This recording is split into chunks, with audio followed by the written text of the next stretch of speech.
Everyone talks about Michael Manley and Bustamante, but do you know who was actually running Jamaica in 1971? Let me introduce you to a Prime Minister many Jamaicans have forgotten. His name was Hugh Shearer.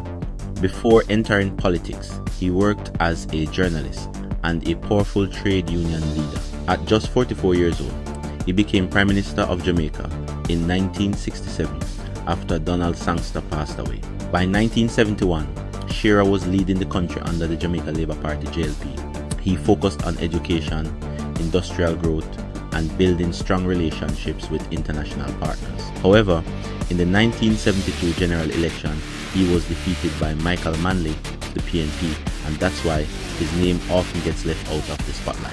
Hugh Shearer was the calm leader before Jamaica entered one of its most fiery political eras. History isn't just about who's loudest, sometimes it's about who led when it mattered. Drop a like in the comments if you want more facts like this, and follow for the untold truth.